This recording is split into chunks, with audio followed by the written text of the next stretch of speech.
ಜೈ ಶ್ರೀಕೃಷ್ಣ, ಜೈ ದುರ್ಗಾ ಮಾತಾ. ಈಗ ಕವಚಂನ 4ನೇ ಶ್ಲೋಕ.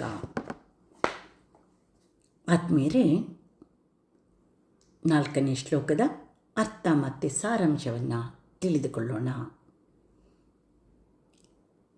ಪಂಚಮಂ ಸ್ಕಂದಮಾತೇತಿ, ಷಷ್ಠಂ ಕಾತ್ಯಾಯನೀತಿ ಚ, ಸಪ್ತಮಂ ಕಾಲರಾತ್ರಿಶ್ಚ, ಮಹಾಗೌರೀತಿ ಚಾಷ್ಟಮಂ. ಪಂಚಮಂ ಸ್ಕಂದಮಾತೇತಿ,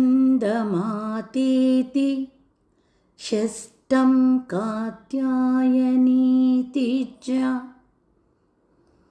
ಸಪ್ತಮಂ ಕಾಲರಾತ್ರಿಶ್ಚ, ಮಹಾಗೌರೀತಿ ಚಾಷ್ಟಮಂ.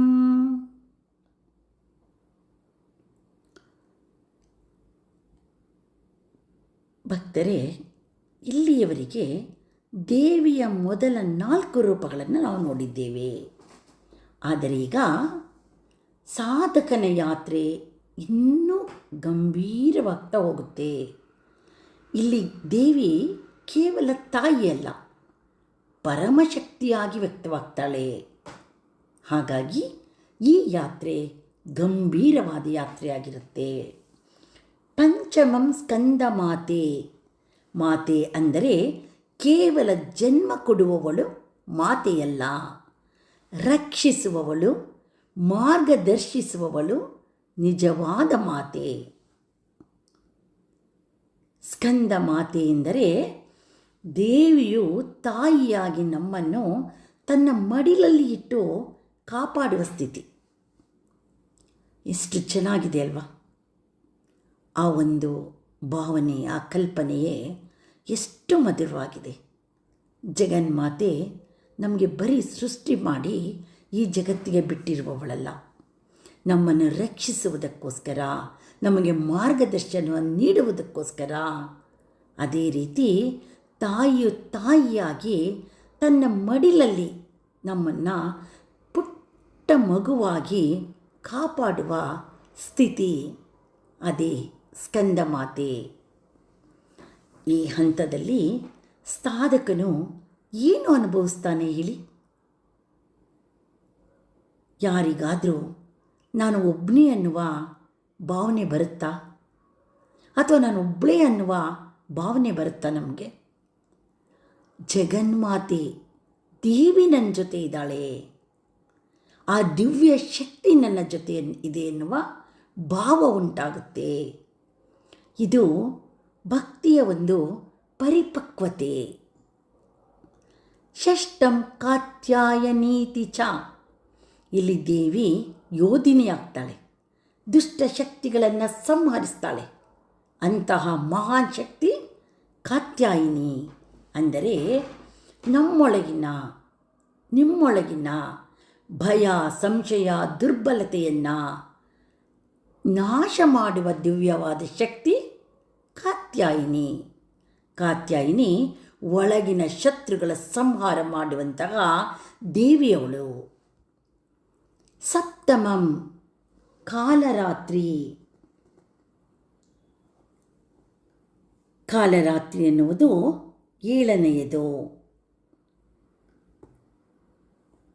ಈ ರೂಪವನ್ನು ಕೇಳಿದರೆ ಕೆಲವರಿಗೆ ಭಯವಾಗುವುದು. ಆದರೆ ಇದು ಭಯದ ರೂಪವಲ್ಲ, ಭಯವನ್ನು ನಾಶ ಮಾಡುವ ರೂಪ. ಕಾಲರಾತ್ರಿ ಅಂದರೆ ಕತ್ತಲೆಯ ಅಂತ್ಯ. ಈ ಹಂತದಲ್ಲಿ ಸಾಧಕನು ತುಂಬ ಅತಿ ದೊಡ್ಡ ಭಯಗಳನ್ನು ಎದುರಿಸುವ ಶಕ್ತಿಯನ್ನು ಪಡಿತಾನೆ. ಅಜ್ಞಾನದ ಕತ್ತಲೆ ಸಂಪೂರ್ಣ ನಾಶವಾಗುತ್ತದೆ. ಕಾಲರಾತ್ರಿ ಅಜ್ಞಾನ ಸಂಹಾರವಾಗುತ್ತದೆ.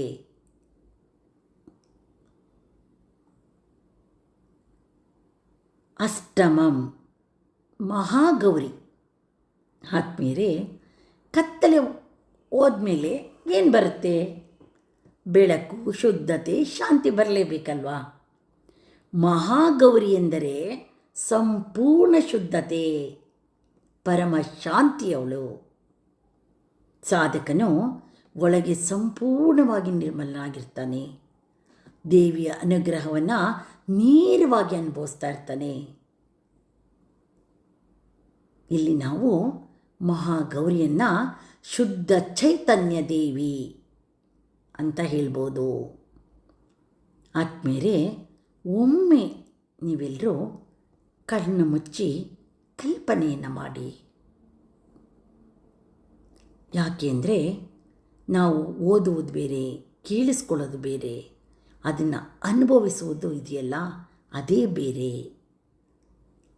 ಪ್ರತಿಯೊಂದನ್ನು ಅನುಭವಿಸುವಾಗ ಸಿಗುವಂತಹ ಆ ಪರಮಾನಂದ ಬರೀ ಕೇಳಿಸ್ಕೊಂಡ್ರೆ ಸಿಗೋದಿಲ್ಲ. ಹಾಗಾಗಿ ಒಮ್ಮೆ ಕಣ್ಮುಚ್ಚಿ ಕಲ್ಪನೆ ಮಾಡಿ, ದೇವಿ ತಾಯಿಯಾಗಿ ನಿಮ್ಮನ್ನು ತಬ್ಬಿಕೊಂಡಿದ್ದಾಳೆ. ಸ್ಕಂದ ಮಾತೆ ನಿಮ್ಮ ದುಃಖಗಳನ್ನು ಕತ್ತಿಯಿಂದ ಕತ್ತರಿಸಿ ಹಾಕಿದ್ದಾಳೆ. ಕಾತ್ಯಾಯಿನಿ ದೇವಿ ನಿಮ್ಮ ಕತ್ತಲೆಯನ್ನು, ಅಜ್ಞಾನವೆಂಬ ಅಂಧಕಾರದ ಕತ್ತಲೆಯನ್ನು ಸಂಪೂರ್ಣವಾಗಿ ನಾಶ ಮಾಡ್ತಾಳೆ. ಕಾಲರಾತ್ರಿ